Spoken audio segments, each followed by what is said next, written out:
यदा यदा हि धर्मस्य ग्लानिर्भवति भारत अभ्युत्थानम् अधर्मस्य तदात्मानं सृजाम्यहम्।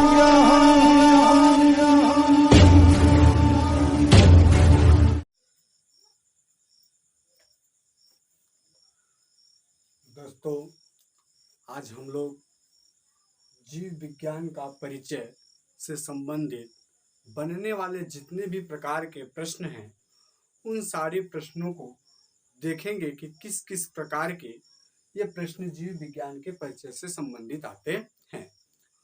और सभी कंपटीशन परीक्षाओं के लिए जीव विज्ञान के परिचय से संबंधित आने वाले प्रश्नों पर आज हम चर्चा करते हैं। तो आइए देखते हैं सबसे पहले प्रश्न बनता कहाँ से है कि जीव विज्ञान का परिचय से। आइए देखते हैं कौन कौन से प्रश्न आते हैं। सबसे पहला बात तो यही होता है कि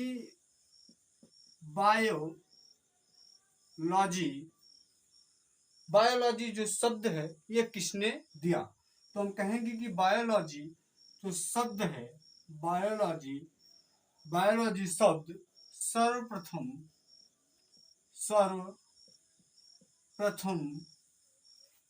1802 में, कब? 1802 में लैमार्क तथा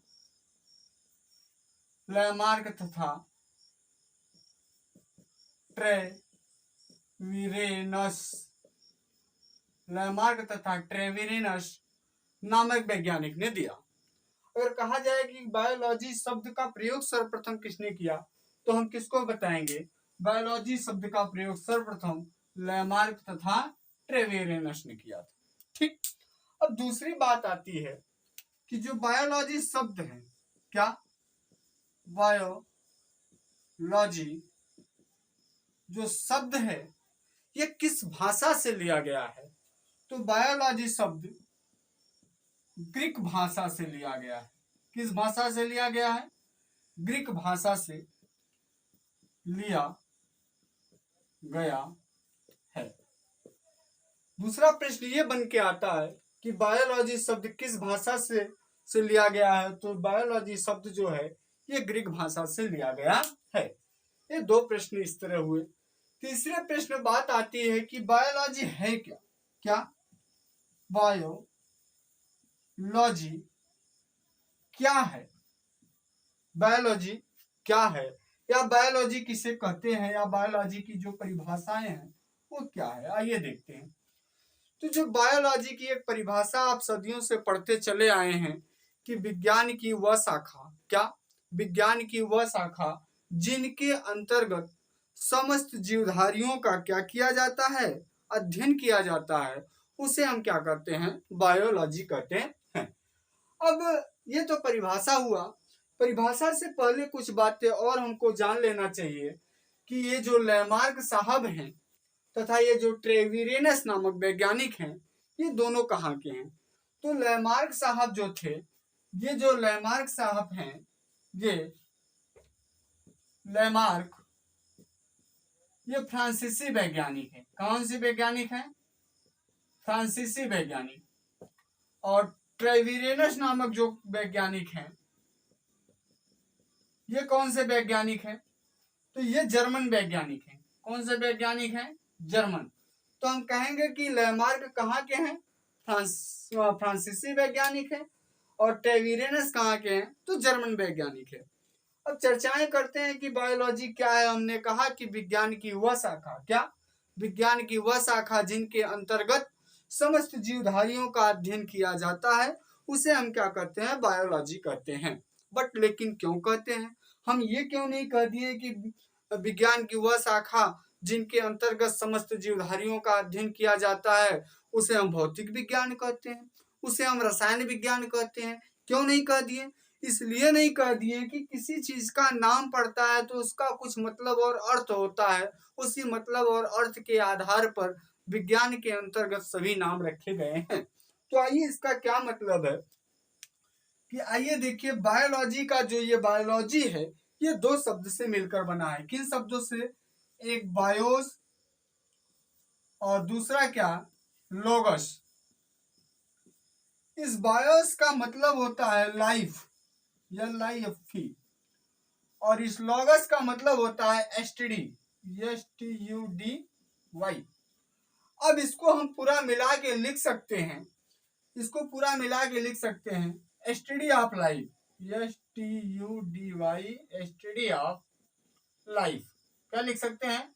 एसटीडी ऑफ लाइफ। अब बात आती है एसटीडी ऑफ लाइफ। अब बात आती है लाइफ मतलब क्या होता है? जीवन।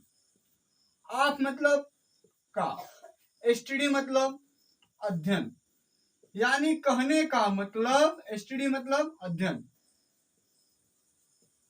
अध्ययन अर्थात कहने का मतलब कि जीवन का अध्ययन ही क्या है? जीव विज्ञान है। क्या? जिनमें जीवन पाया जाएगा उसका अध्ययन जीव विज्ञान के अंतर्गत होगा, और जिनमें जीवन नहीं पाया जाएगा उसका अध्ययन जीव विज्ञान के अंतर्गत नहीं होगा।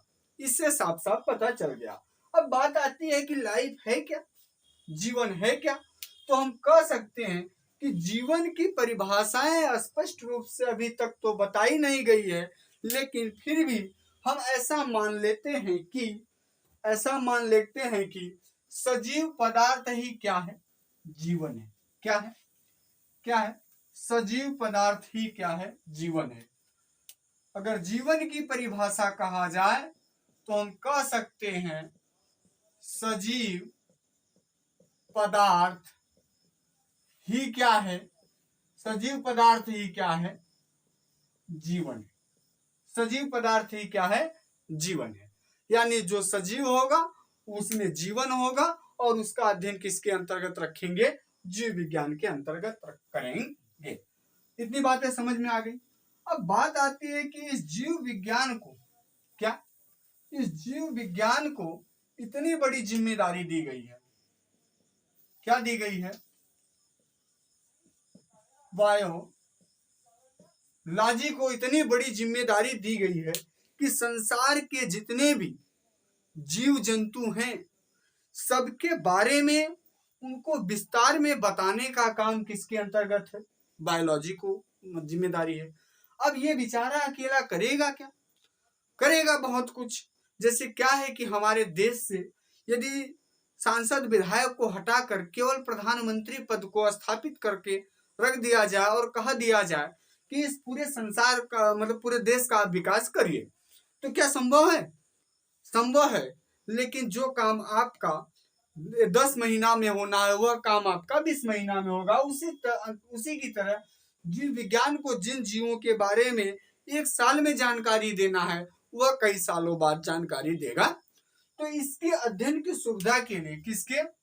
बायोलॉजी के अध्ययन की सुविधा के लिए बायोलॉजी को 2 भागों में बांट देते हैं। एक क्या है? बायोलॉजी को कितने भागों में बांटते हैं? 2 भागों में। कितने भागों में? 2 भागों में। एक जूलॉजी और दूसरा बॉटनी। एक जूलॉजी, दूसरा क्या है? बॉटनी। जूलॉजी को हम बोलते हैं जंतु विज्ञान। क्या बोलते हैं? जंतु विज्ञान। और बॉटनी को बोलते हैं क्या? वनस्पति विज्ञान। अब बात आती है कि जूलॉजी के अंतर्गत, यानी हम कह सकते हैं कि जिस प्रकार हमने बायोलॉजी का डिफिनेशन बताया, it is branch of science in which all the animal and plant of detail study is called biology, अर्थात विज्ञान की वह शाखा जिनके अंतर्गत समस्त जीवधारियों का अध्ययन किया जाता है उसे हम जीव विज्ञान कहते हैं। उसी प्रकार हम कह सकते हैं कि it is branch of science in which only one animal study is called zoology, यानी कहने का मतलब कि विज्ञान की वह शाखा जिनके अंतर्गत केवल जंतुओं का अध्ययन किया जाता है उसे हम क्या कहते हैं? जूलॉजी कहते हैं। और it is branch of science in which only one, केवल plant of detail study is called botany, यानी कहने का मतलब वनस्पति विज्ञान की वह शाखा जिनके अंतर्गत केवल पेड़ पौधों का ही अध्ययन किया जाता है उसे हम क्या कहते हैं, वनस्पति विज्ञान कहते हैं। अब प्रश्न बन के कहां से आता है, जैसे अभी हमने कहा था कि ये जो बायोलॉजी है, हमका प्रश्न ये बन के आ जाएगी कि फादर ऑफ बायोलॉजी यानी जीव विज्ञान के जनक कौन, जीव विज्ञान के जनक कौन है, तो हम कहेंगे जीव विज्ञान के जो जनक है वो अरस्तु हैं। कौन है भैया, अरस्तु। ठीक, उसी प्रकार प्रश्न पूछेगा कि जंतु विज्ञान के जनक कौन है, क्या जंतु विज्ञान के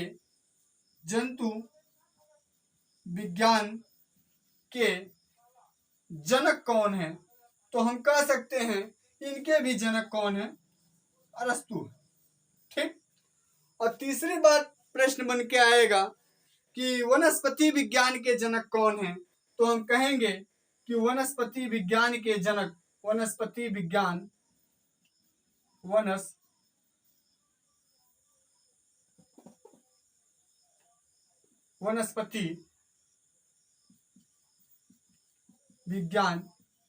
के जनक थियोफ्रेस्टस है,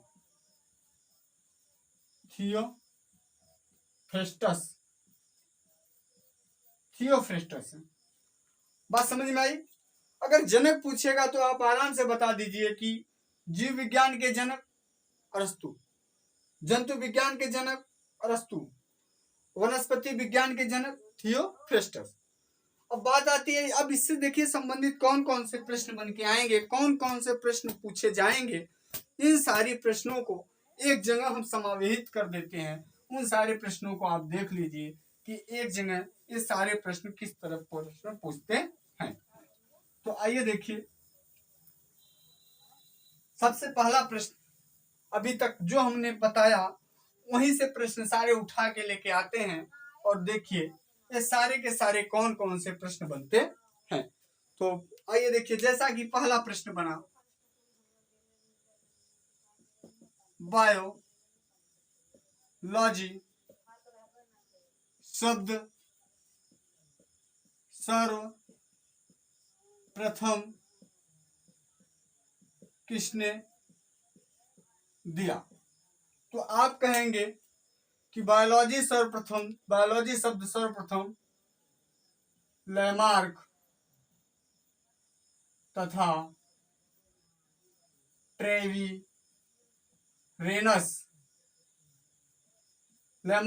ट्रेविरेनस ने दिया। दूसरा प्रश्न आया कि बायोलॉजी शब्द का प्रयोग कब किया गया,